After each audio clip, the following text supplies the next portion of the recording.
Thank you for people who asked questions. Now, we're going to try to get Kingdonel in here. Let me see if I can invite him and start the next debate. I'm looking for him in my list of people.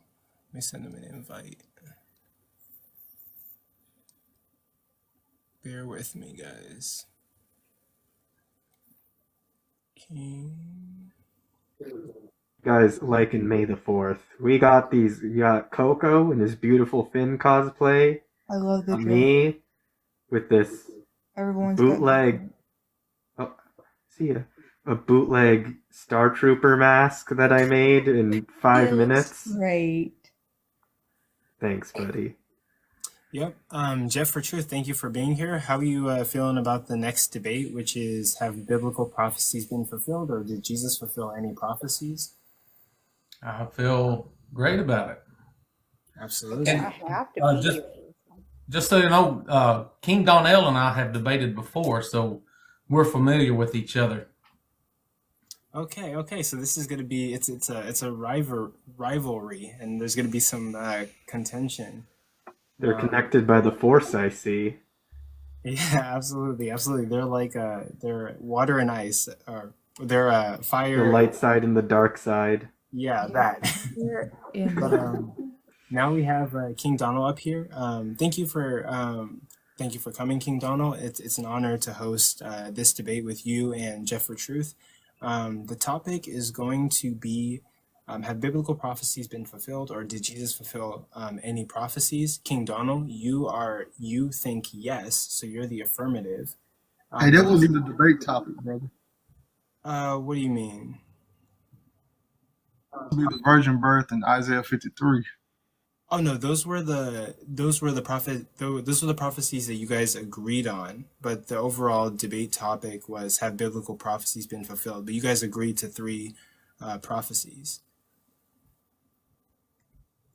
Yeah, we can hone in on those, but the overall topic is, did Jesus fulfill prophecy? And then we can't talk about everything in a short amount of time, but we can focus on those 2 if that's what you want. Yeah. Are you still okay with that, Kingdonel? I'm pretty sure that's what we said in the back chat when we was talking. I read it again today. I'm pretty sure that's what we agreed upon. Yeah, you guys agreed to stick to those 3 prophecies, but the overall topic was going to be, have any prophecies been fulfilled, or did Jesus fulfill any prophecies? But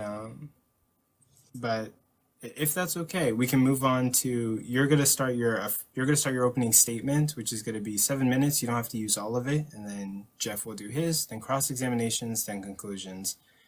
And whenever you're ready, we can start your opening statement.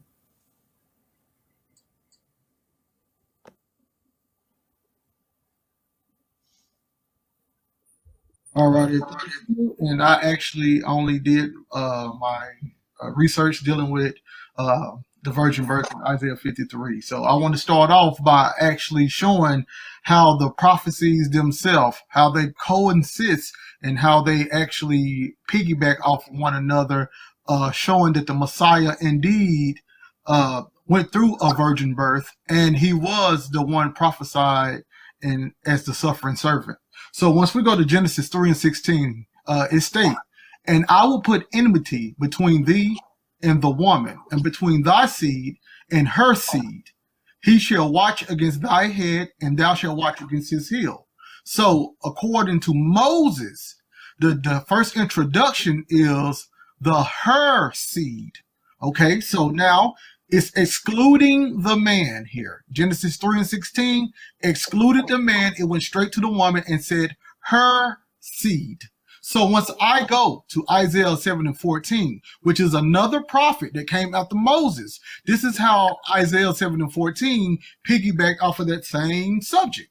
Isaiah 7:14, "Therefore the Lord himself shall give you a sign. Behold, a virgin shall conceive in the womb, and shall bring forth a son, and thou shalt call his name Emmanuel." So you can see once again Isaiah sticking to the woman and her seed once again, leaving out the man. So once we get to Matthew 1 and 18, it states this. Now the birth of Jesus Christ took place in this way. When his mother Mary had been betrothed to Joseph, before they came together, she was found to be with child from the Holy Spirit.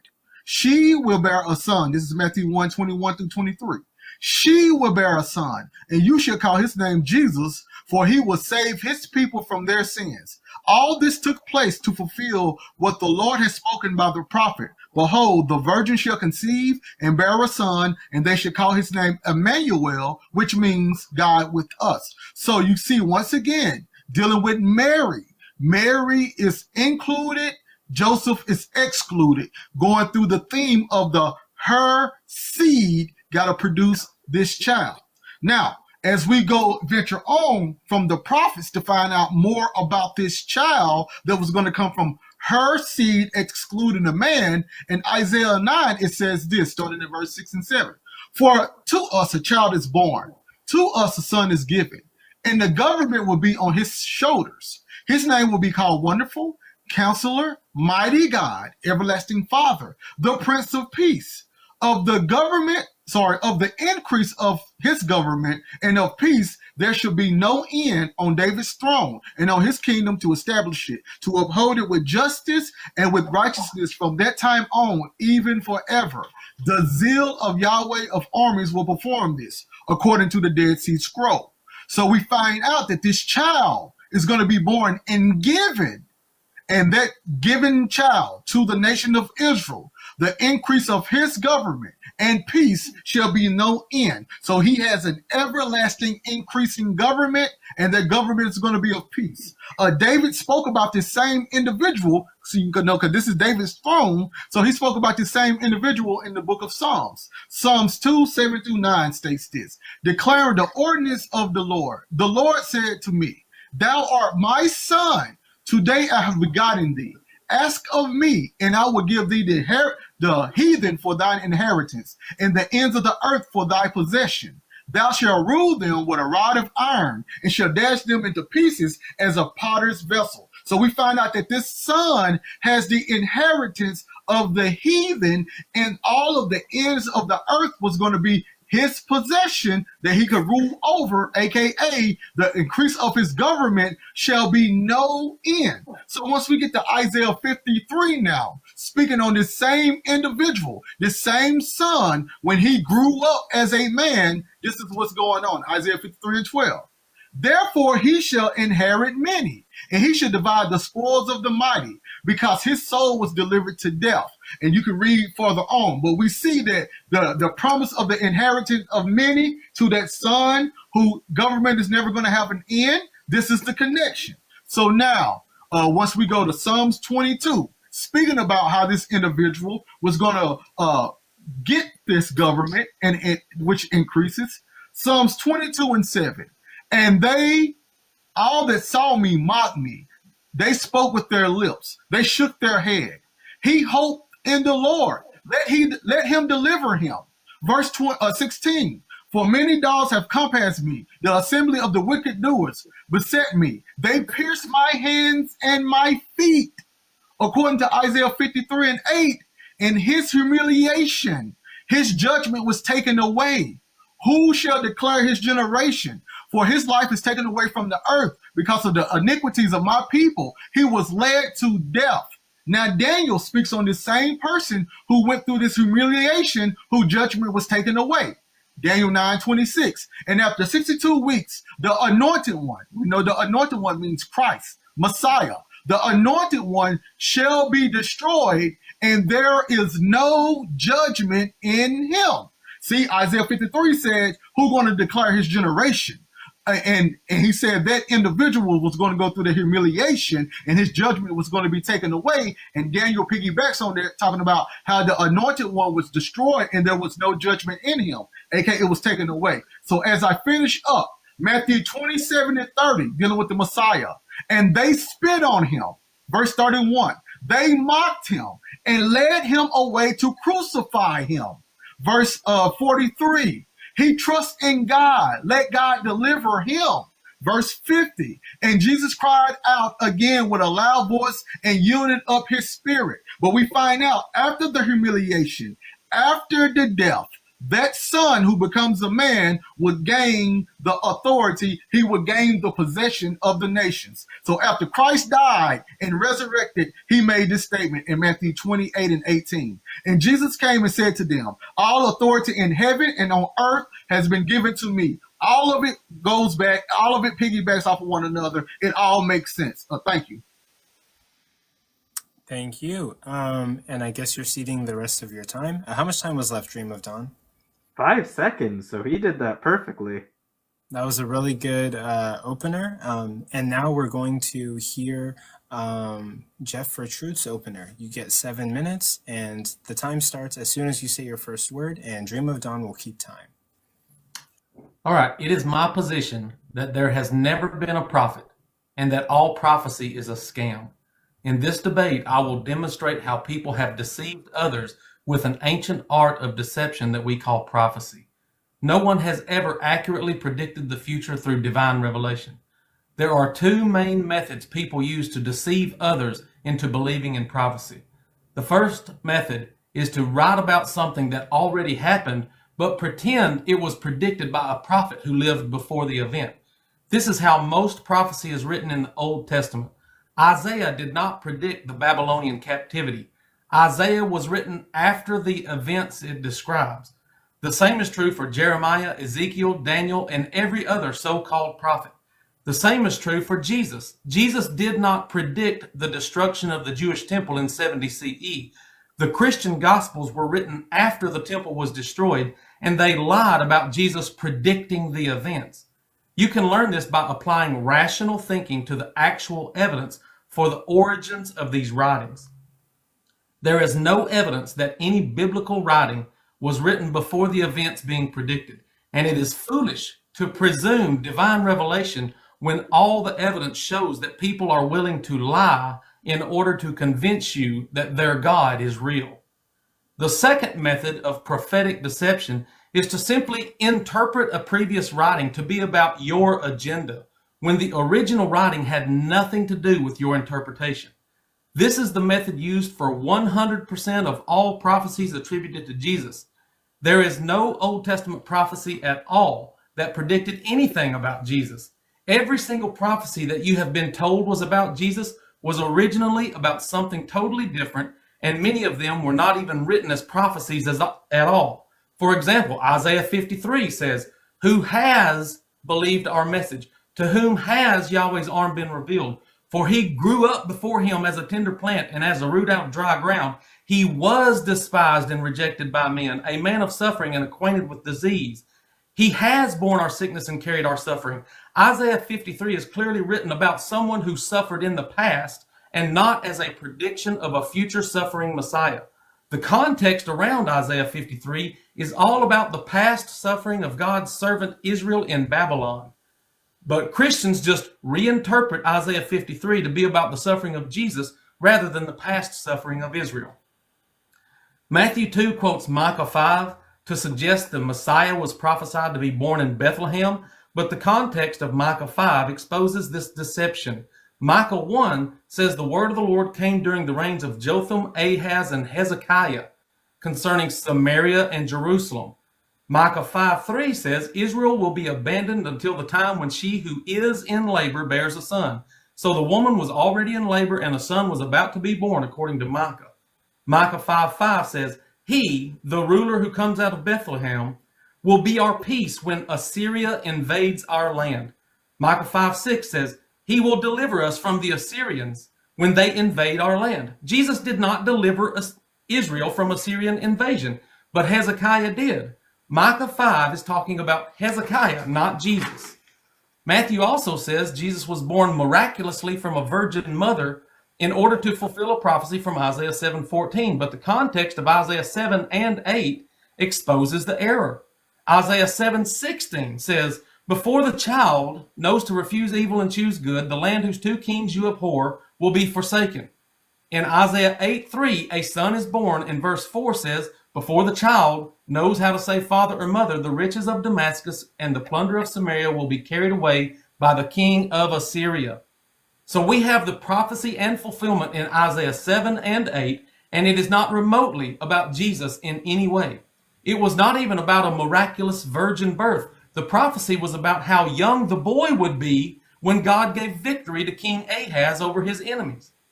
Matthew 2:15 says Hosea 11:1 was a prophecy about Jesus coming out of Egypt.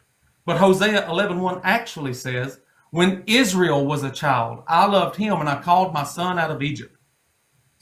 Matthew deliberately cut out the first part of the verse that identifies Israel as God's son and expects his reader to believe this was a prophecy about Jesus instead of a reference to Israel coming out of Egypt in the mythical story of Moses. Matthew is the only one to mention Jesus fleeing to Egypt, and the reason Matthew alone mentions it is because the author found another verse he could misinterpret and attribute to Jesus. The author just manufactured a false story about Jesus going to Egypt just so he could associate Hosea 11:1 with Jesus. For the sake of time, let me briefly mention one more false prophecy of Jesus from Zechariah 9:9, which says, Rejoice greatly, daughter of Zion. Shout, daughter of Jerusalem. Behold, your king comes to you, righteous and victorious, lowly, riding on a donkey, on a colt, on the foal of a donkey. The next verse, verse 10, says, He will cut off the chariots and war horses and battle bows from Israel, and he will speak peace to the nations. But Jesus did not end war in Israel. On the contrary, Jesus brought the complete destruction of Israel and Jerusalem and the Jewish temple. Jesus said in Matthew 10:34, I did not come to bring peace, but a sword. When I realized, as a Christian for over 40 years, when I realized that prophecy is just a scam, it was difficult for me to accept, but it is true. And I became an atheist after I realized the Bible is just a collection of lies.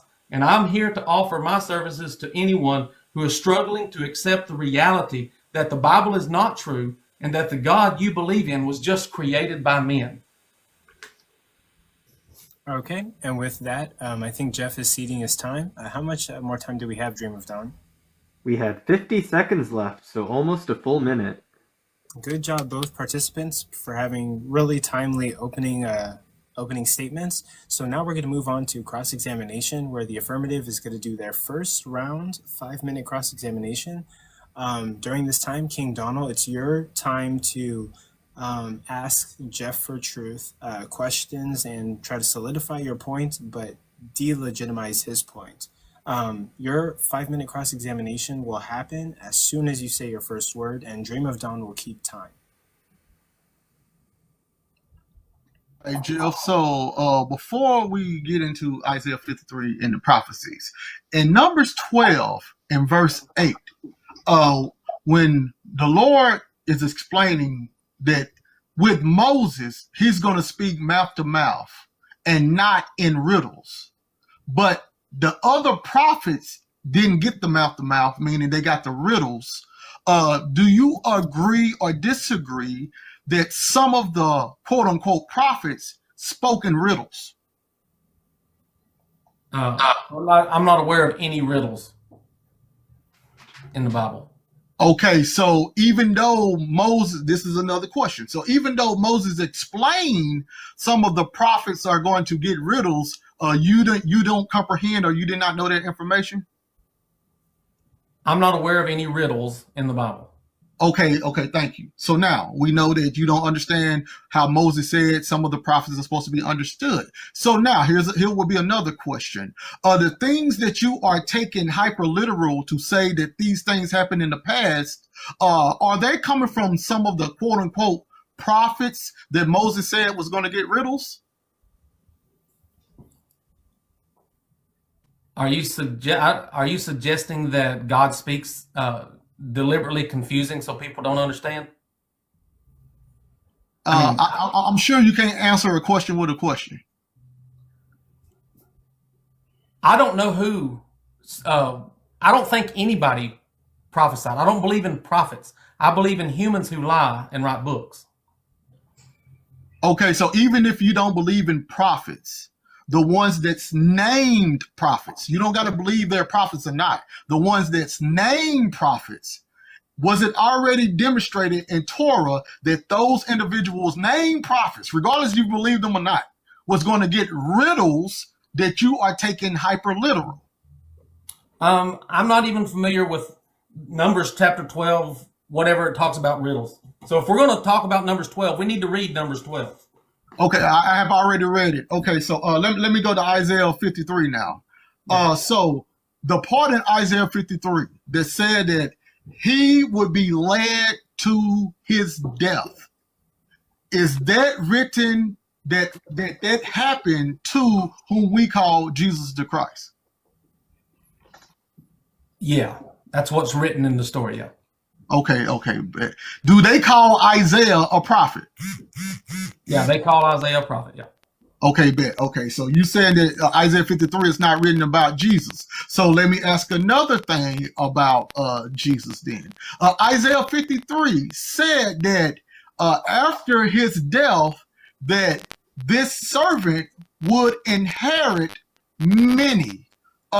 There's over 1 billion Christians right now. Does it seem like after Jesus' death, he inherited many?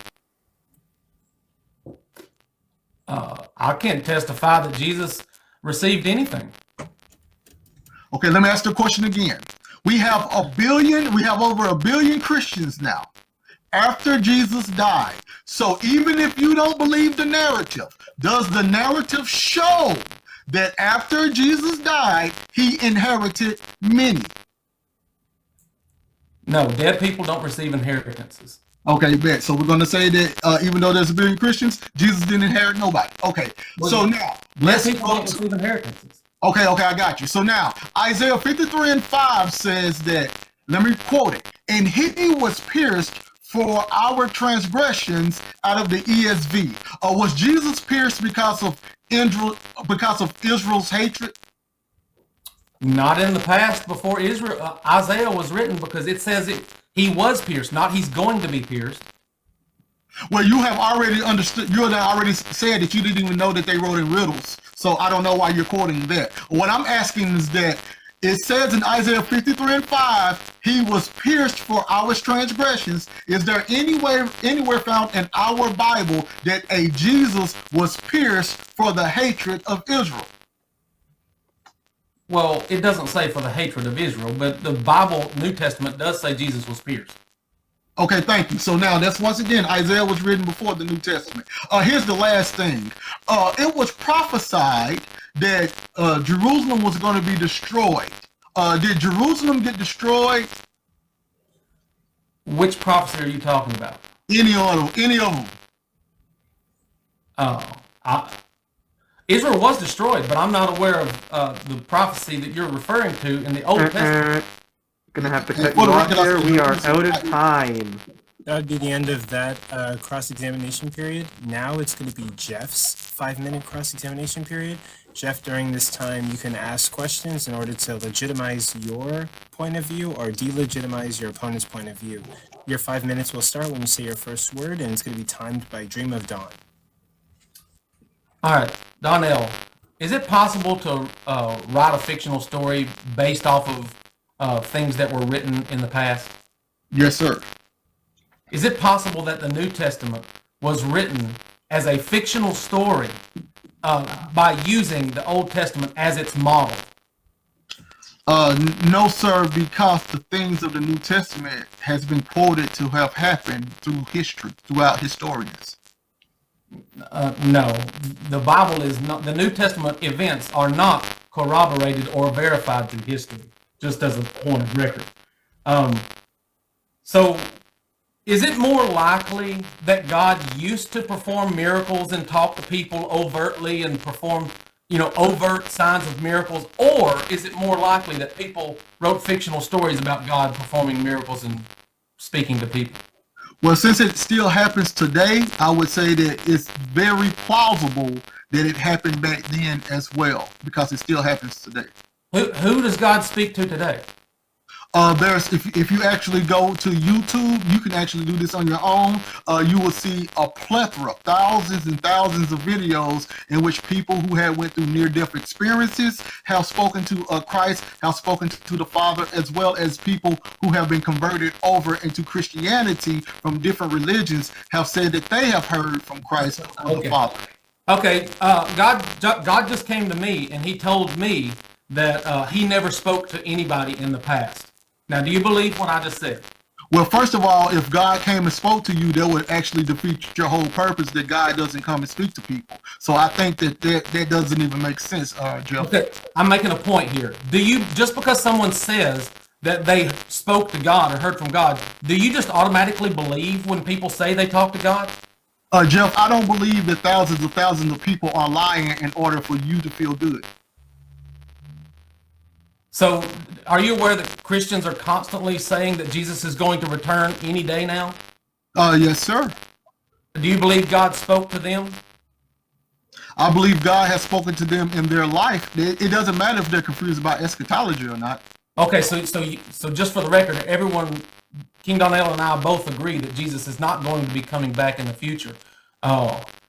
So I know that he does not believe that when Christians say, oh, I had a dream or a vision that Jesus is coming back soon and it's imminent and they're crying on TikTok, that even Donnell will say they are wrong, they are confused. So you admit then, King Donnell, that people can think they heard from God and they really didn't, right?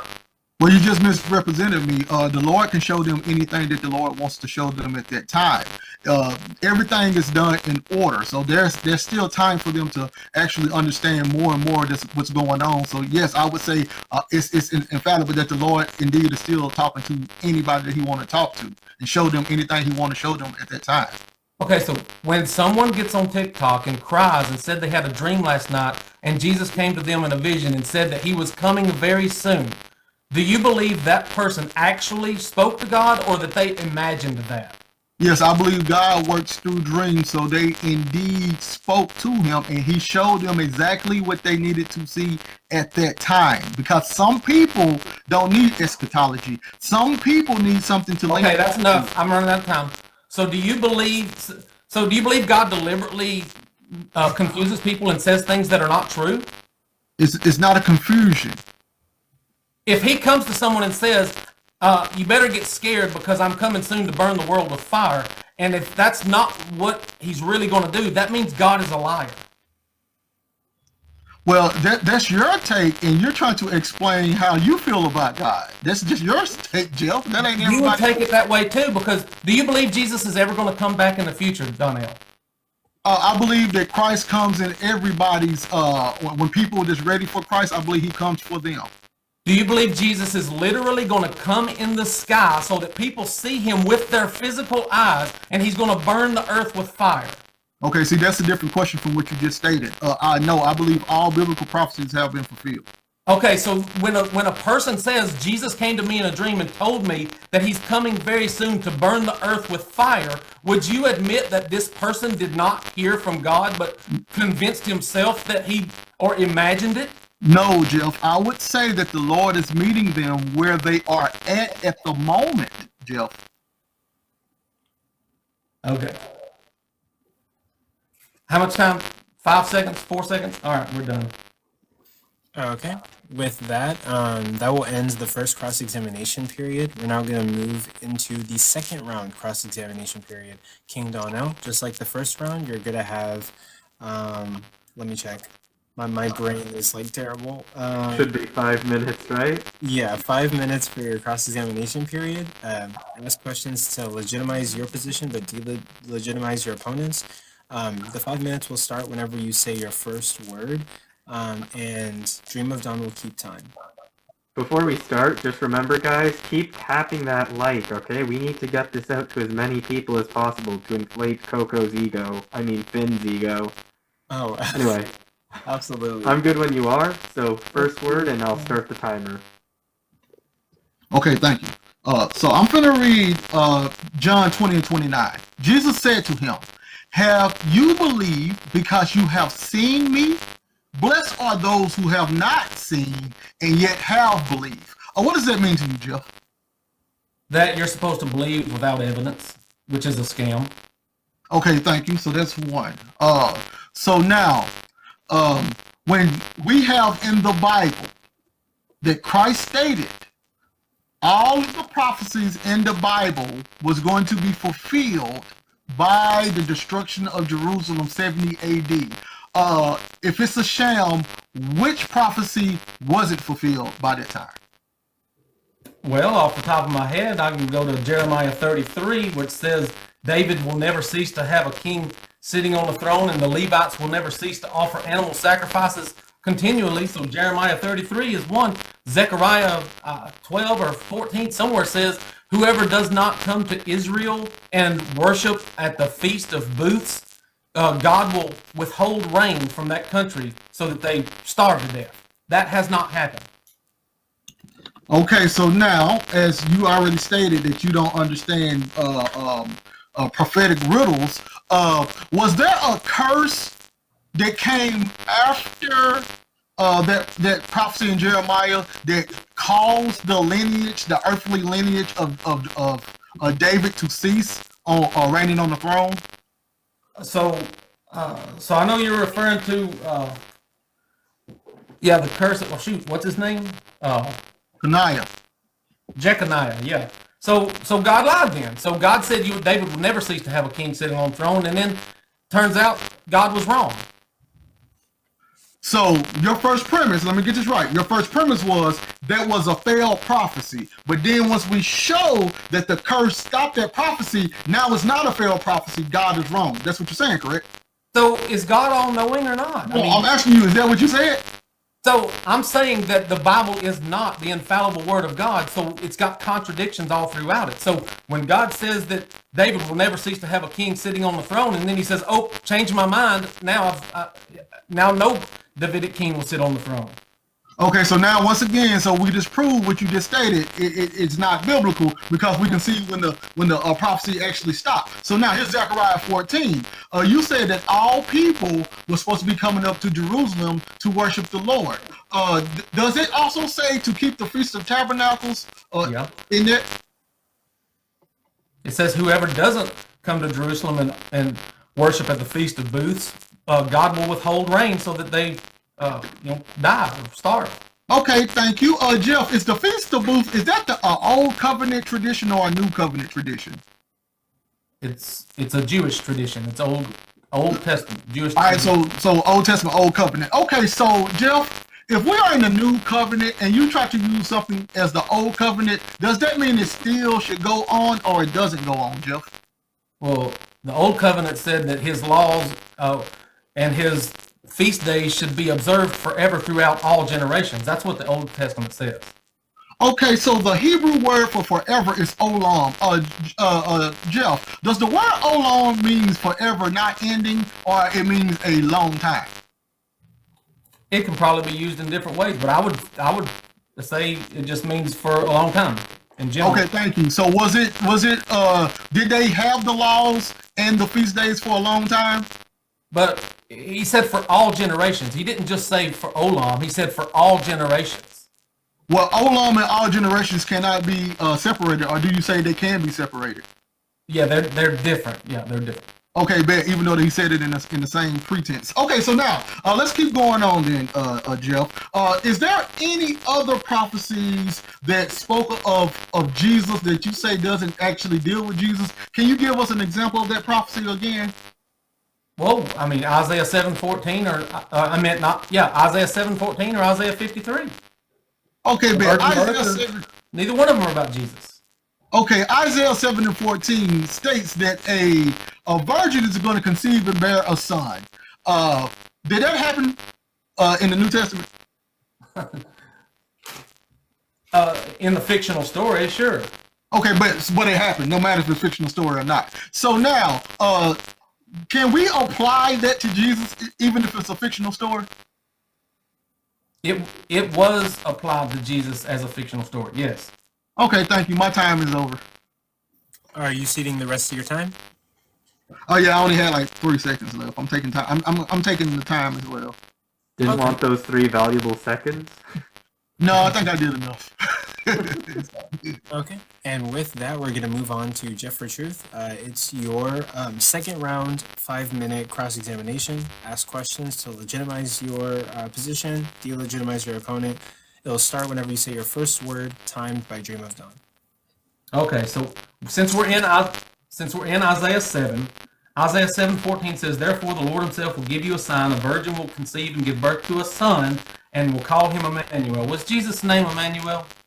Yes, he was in fact God with them. Was he named Emmanuel? Call his name, that means authority. So yes. Did anybody call Jesus Emmanuel? Name means authority to the Hebrews, so yes. Okay. So are you aware of anybody else that was called Emmanuel in Isaiah chapter 8, maybe? Yeah, in Isaiah chapter 8, the people themselves was called Emmanuel. Well, there's the actual son who was born in chapter 8. You know who the son was born in chapter 8? Yeah, they didn't call his name Emmanuel. Yes, I know that son. So in the first few verses it says, "So I called Uriah the priest and Zechariah son of Jeberechiah and reliable witness. Then I made love to the prophetess, and she conceived and gave birth to a son. And the Lord said to me, Name him Maher-shalal-hash-baz, for before the boy knows how to say father and mother, the wealth of Damascus and the plunder of Samaria will be carried off to Syria." So this boy was born in chapter 8, and it says while this boy is still really young, he can't say father and mother yet. Then these two countries that have come against he has in war will be carried away in the plunder to Syria. Now, Isaiah 7 verse 16 says, "Before that boy knows enough to reject the wrong and choose the right, land of the two kings that you dread will be laid waste. The Lord will bring on you on people and on your house of your father a time like this, and Ephraim broke away from Judah. He will bring the king of Assyria." It says that this boy is old enough to know right from wrong. The Assyrian invasion will destroy your enemies. And in chapter 8, there's a boy who is born, and before he's old enough to know right from wrong, the kingdom of Assyria comes and destroys Ahaz's enemies. How is that not a direct reference in the very next chapter? It's talking about the exact same thing, an Assyrian invasion, and a boy that was going to be really young. It doesn't say anything. So here's the question. Does Isaiah 7 say anything about a Messiah? Okay, so now let's okay, first of all, the answer is yes. Where? Okay, thank you for asking that. The child that was going to be born by the woman's seed, what you left out was verse 11. The Lord says, "Ask a sign of your Lord. Let it be as deep as Sheol or high as heaven." So according to Isaiah, the sign was either going to be in heaven or on earth. And you are insinuating that the sign there was on earth. First of all, that son there, the one in chapter 8, his name don't even have anything to do with God with us. So you made that up. But in Isaiah 7, that son that was going to be shown in the sky as a heavenly sign, yes, Moses spoke about that same son in Genesis. And that was the prelude to the Messiah. So yeah, they all knew that was the Messiah. Yeah.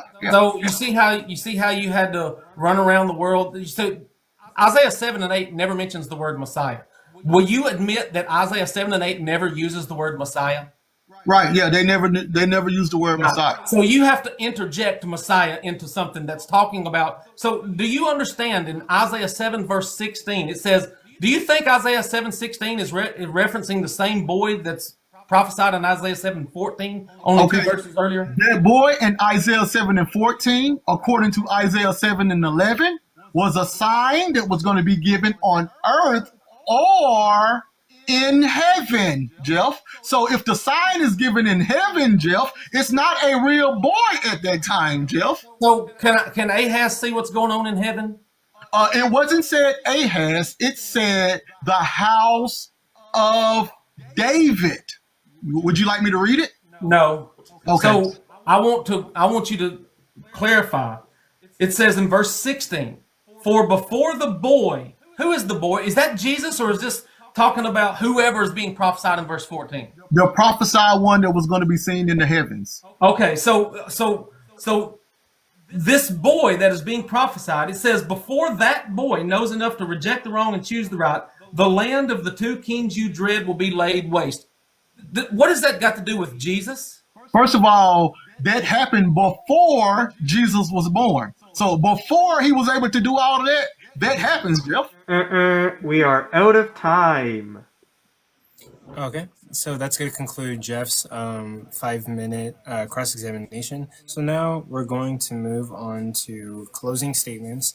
The affirmative is going to get their 3 minutes, which would be Kingdonel, and then Jeff4truth, you're going to get your 3 minutes. So Kingdonel, your 3 minutes will start as soon as you say your first word, and Dream of Dawn will keep time. Okay, thank you. And thank you, Jeff, for once again having a debate. I'm sorry that I beat you that first time and made you become atheist, but now it seems like that it's still happening. So hopefully this one will make you actually come back to Christ. Jeff, even in Jeff's Christian walk, he never actually really studied the Bible. That's why I'm asking him things that he's supposed to know, and he doesn't even know that these things even exist in the Bible. So how can he come and have a debate about the Bible and what's fake and what's phony if you don't even know the information pertaining in it? See, you just grab 1 or 2 or 3 things and you ran with it. This is a whole Bible. This is a whole book. You need to study it for years before you even try to teach it or understand it, Mr. Jeff. Mr. Jeff didn't even know that this was a sign. Isaiah 53 was a sign in heaven. And how do we know it was a sign in heaven? Because once we go to Revelation 12, which speaks on this same sign of a virgin given a woman in Revelation 12, guess where John said he saw that at? In heaven. So obviously, the in heaven sign was the woman giving the birth to the son. And Jeff thought it was someone on earth when Isaiah was writing that, and he insinuated that it was what was going on in Isaiah 8 with no proof. Also, Jeff believes that the prophets are just going around making up stuff. And once you actually look at the dating of the ancient works, aka the Old Testament, with the dating of the New Testament, Jeff was saying, oh no, they just put that all together. They just made that all together. And Rome had something to do with it. Meanwhile, Rome don't say they have anything to do with it. Rome didn't even like the Jews like that. This is just how a person who's an atheist got to make it work, because for some reason God didn't do something for them that they don't like. So now it's their duty to try to destroy God. We're not going to live in that type of world, Jeff. We're going to bring the truth. And the truth is, the only way you're going to be able to understand spiritual things is with the Spirit. So you're going to always be fighting against the Spirit of the Lord who actually created everything, because you don't understand him yet. So I asked you to get off of TikTok, Jeff, and start praying and fasting again. Leave TikTok alone. Okay, leave it alone. Leave all that other stuff alone, because you're not going to be able to prove your foundation, because it's false. At the end of the day, it's false, and it's not going to be able to prove it. I prove once again from Old and New Testament that it's talking about the same thing. And once I asked Jeff said, oh, it's just fiction. Oh, they just made it up. Come back to the Bible. Thank you. And that will conclude your closing statement. Jeff4truth, it's now your turn. 3 minutes on the clock. It'll start once you say your first word, timed by Dream of Dawn. So it's really sad that there are so many people that will deliberately lie and deceive themselves and allow themselves to be brainwashed and refuse the words on the page. It doesn't. So, and by the way, I have studied the Bible for many, many years, and I know it extremely well. And I know that when you read the context of Isaiah 7 and 8, it has nothing to do with Jesus, and it's speaking in the past tense, and it's talking about things that happened, and it's talking about an Assyrian invasion. And the same is true for Isaiah 53. If you will just read Isaiah, like the 10 or 12 chapters prior to Isaiah 53, starting in Isaiah 41, you will see that it says over and over that Israel is God's son, Israel is God's servant, and that God has redeemed Israel from Babylonian captivity. That's what the entire context is about for 10, 15 chapters around Isaiah 53. It specifically identifies Israel as God's servant. And the same is true for, in the Old Testament, Israel was God's son. When Moses went to Pharaoh in the fictional story of the Exodus, And he says, hey, because you have held my firstborn son, this is what God says, you have held my firstborn son, therefore I am going to take away your firstborn son. So he sends a plague on Egypt to take away their firstborn sons. In the Old Testament, Israel was God's son. In the New Testament, which was written after the Romans destroyed the Jews in war, and it's written in the Greek language because the Romans were Hellenizing the Jewish world, and so they destroyed them in war, and then they rewrote and reinterpreted their holy scriptures, and they changed the Son of God and the servant of God from Israel to Jesus. Jesus was purely a fictional character made up in the imagination of Greek philosophers who just found texts like Psalm 22 and Isaiah 53 and even Genesis 3:15 that you brought up. They said, let's change it and say that everything's pointing to Jesus when actually everything was talking about Israel, the nation of Israel. Yahweh was the God of Israel. And the Old Testament is the scriptures, the holy scriptures and the religion of the Israelites. It was not true that God never showed up and talked to anybody, but this was their foundation for their false religion. So the New Testament is simply a fictional story written with Greek philosophy in mind as they were Hellenizing the world and destroying the Jews in war. There were major wars between the Romans and the Jews in the 1st and 2nd century, which was the exact same time that Christianity shows up on earth. And, I brought up Hosea 11:1, which says, when Jacob was a child, I loved him and I called my son out of Egypt. Am I out of time? We are out of time. Sorry. And that will conclude the final closing statements. Once again, I would like to say thank you guys for coming on my panel out of all the panels out there to compete and debate. I really appreciate that. If both of you want to debate in the future, just let me know and I will gladly schedule another debate with any opponent, anytime, any place. I keep hosting these events. I keep creating them. I will keep doing them. Thank you both. As of right now, say for what the riddles were? not yet, but we will. You'll be the first Darn guest. it! You'll be the first guest to speak in the upcoming. It's supposed to be a 20-minute time for the audience, but we are a couple minutes behind. So instead, what we're going to do is we're going to do a 13-minute section where the audience can come up and ask any questions. The audience is asking for the poll already. Oh yeah, and we will put up the poll. But yeah, we're gonna have like a 13-minute section where the audience can come up and ask questions to either of the contestants or just say your thoughts on the debate that we just had. So Dream of Dawn, if you can, just add 13-minute timer. Keep the timer for 13 minutes, and yeah, we'll do audience points and questions. Angel, you can go first. Thank you. I've been keeping.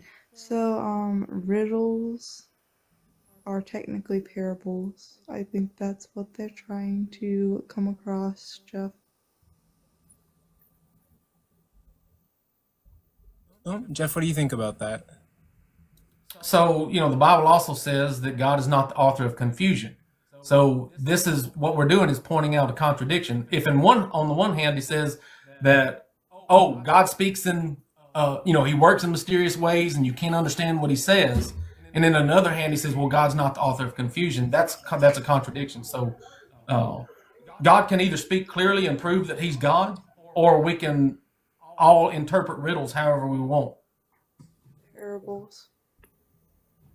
Okay. With that, thank you, Angel, for your points and comment. Big Op, you were up here first. So do you have any comments on the debate or any questions, points? No, I'm not gonna lie, bro. I didn't even try to request up, so I'm gonna drop down and my fault, bro. Oh, actually, before you drop down, let me check. I think you are the next debate, so you can stay up here, actually. Shoot ya. Yeah, bet. Yeah, and Jesse, if you're in here, you are the next debate. So Jesse, if you could get up here, that'd be great. Next debate's gonna be, does the Christian God exist? Jesse versus Big Op. But John Boyd, do you have any points, criticisms, questions for any of the debaters? What's the topic? Wait, were you here for the debate? I don't think they were here. No, I don't think I was. Okay, well, I would just say stick around for the other debates, and we're happy to have you. I have 5 guests I'm going to bring up. The first person I saw was Shark. So I'm going to get Shark's question in. And thank you, Jesse, for being here. It's good that you're early. Thank you. Shark, you can go, and then Theologos can go. My question is for Jeff. What does 50% of what you said about people's interpretations or dream states have to do with the proposition of the debate? We were talking about whether or not God speaks to humans or not. And I'm saying that God doesn't speak to humans and that people are delusional and they either lie or they're brainwashed to believe lies. The proposition of the debate was? Did Jesus fulfill prophecies? Hey, can you put up what the proposition was again? Can we see that picture? Yeah, I can do it one more time. Give me 1 sec. And I will flip my camera. Hold on. So did Jesus fulfill any prophecies? My answer is no. And I'm saying that there's never even been a prophecy, so he can't fulfill something. It's just people interpreting things and telling fictional stories to associate it with other writings. So you guys were debating 2 propositions at once? It was supposed to be a combined proposition, according to what was discussed in the DMs. Yeah. All right. Well, hey, King, great job. Jeff, you got driven over by a truck driver. Love you, King. Hi, Shark. But okay, with that, we're going to move to our next point in criticism or questions for the competitors. Theologos, do you have anything for us? Yeah, this question is for Jeff. Can you hear me, by the way? Yeah. So, Jeff, so you are referring to Pesher is when Jews would reinterpret scripture. So being as Pesher was a literary tool used in the first century by just about every Jew, and it was seen as a legitimate tool to identify the Messiah. They used it with the teacher of righteousness. They used it with Simon Bar Kokhba. They used it with Judas Maccabees. And Jews didn't see it as an illegitimate tool. On what basis are you saying that this is an illegitimate form of interpretation when almost every Jew in the first century thought it was legitimate?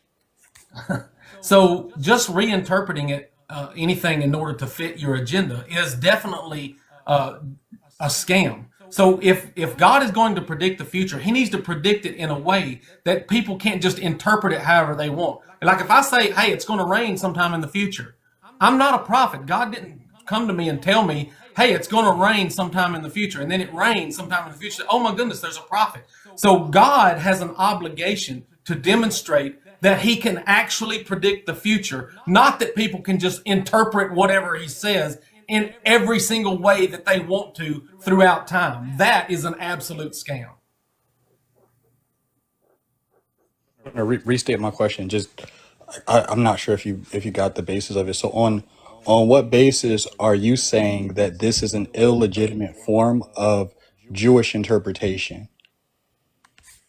Because it doesn't prove that God ever predicted the future. All it does is prove that people can interpret whatever they want to fit whatever narrative they want to tell.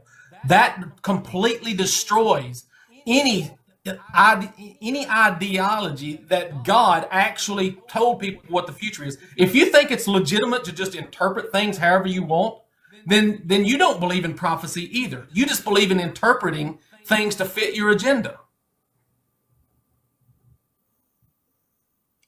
I think so. I'm going to ask my question one last time. So, on what literary basis? Because you're bringing theology into the question. So, on what literary basis or literary methodology are you saying that this is not a legitimate form of Jewish interpretation to an ancient Jew? So, Wayne, I even said in my opening statement that one of the 2 main ways that people lie and deceive people about prophecy is they simply just reinterpret it to fit whatever they want it to say. That is not a legitimate evidence of prophecy. That's just evidence that people interpret things to fit their agenda.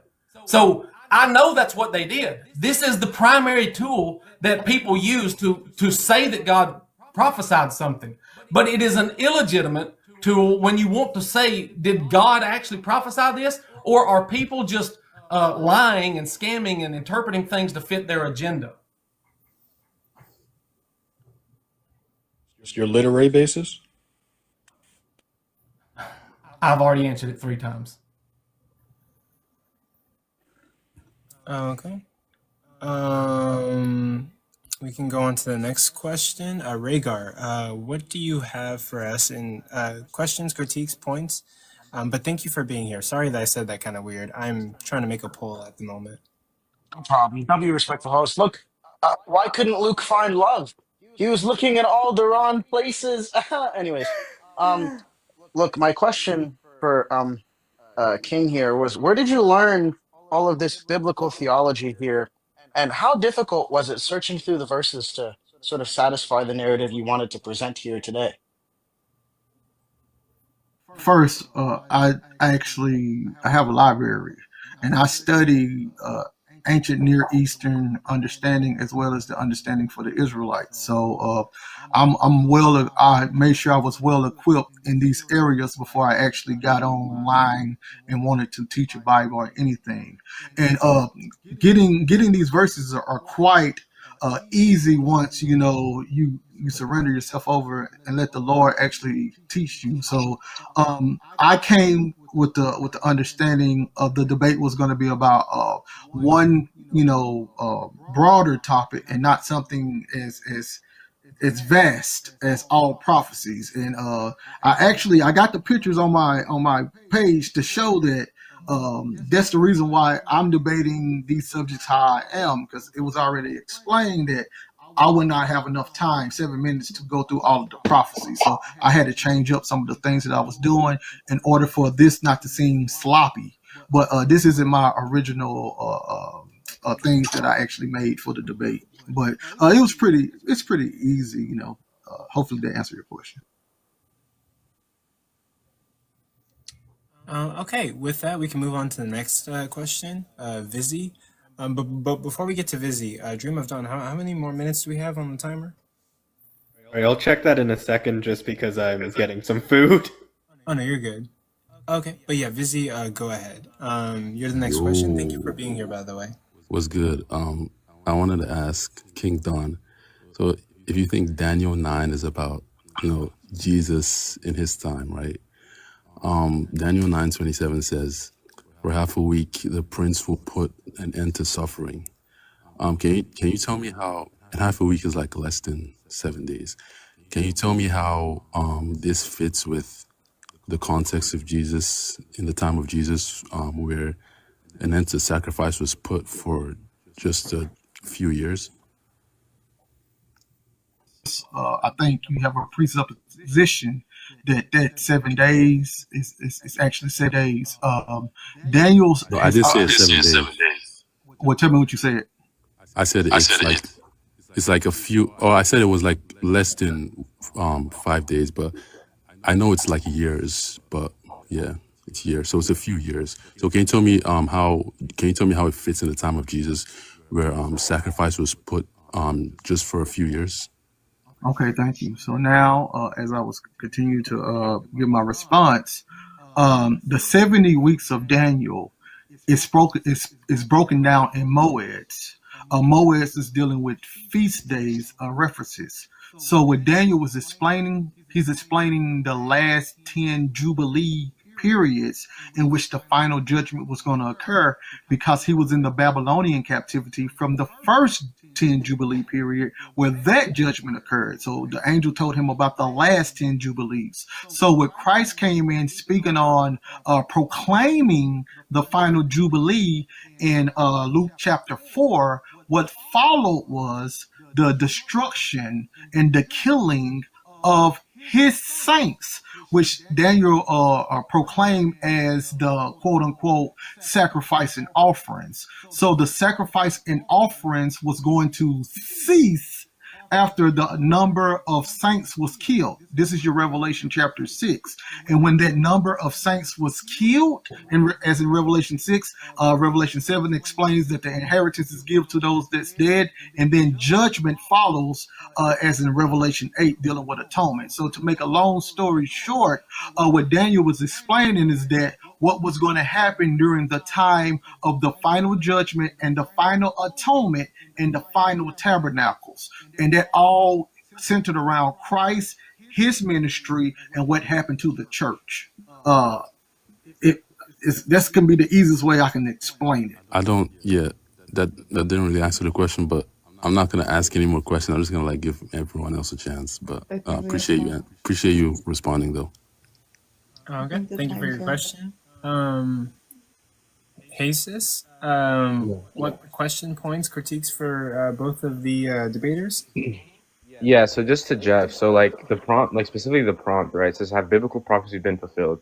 I felt like you sort of conceded that they had been within the book, but then you sort of argued that all the prophecies are fake, which I just don't see as like actually like valuable when it comes to the actual debate. I mean, there's one point where you said that this specific prophecy was fulfilled in the next chapter, which sort of seeded the entire, prompt. I was wondering if, like, you think that So we mostly talked about Isaiah 7 and Isaiah 53, and both of them are talking about things that happened in the past. That's not even a prophecy. So Jesus can't fulfill something that was not even a prophecy. So Jesus did not fulfill prophecy because the things that people are pointing to are not even prophecies. They're not even predictions of the future. Yeah, I just wanted clarification on that because I heard you say that that this I just heard you I don't know if it was verbatim, but you essentially said that this was fulfilled in the next chapter and wasn't applied to Jesus, right? So I was just confused on how that would go with the prompt if you're saying that they were never fulfilled or any biblical. So Isaiah chapter 8 talks about the boy that was going to be born in Isaiah 7, and in order to write a story, if you write Isaiah 8 and Isaiah 7. Then that means you're writing about things that happened in the past. It says, and this boy was born. So it's easy to write about the past. It's hard to write about the future. So Isaiah 7 and 8 were written probably at the same time about the same event. And so obviously the boy had already been born. So that was not a prophecy. It's somebody writing and saying, this boy was a prophecy. It's a scam. All prophecy is a scam. Thank you. That's all I had a question. Yeah, and I will say I am an atheist. I was just confused on it. So thank you. Absolutely. And let's see. Can we do a time check? Are we good? Actually, out of time, out of the 13 minutes. Okay. Yeah, we should get on it. I'm not sure if we can take any more questions, but maybe if we have time in the future, we will definitely accept more questions. We got Jesse here. We're just waiting for Big Op. But thank you, Jeff. Thank you, Kingdonel, for being here. Thank you guys for debating. If you guys want a rematch or a debate in the future, let me know, and I will put you on the next quickest debate events that I can get you guys on. All right. Thanks, Coco. I'm signing off.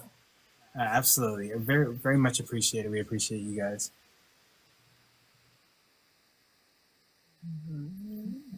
Thanks, Shalom.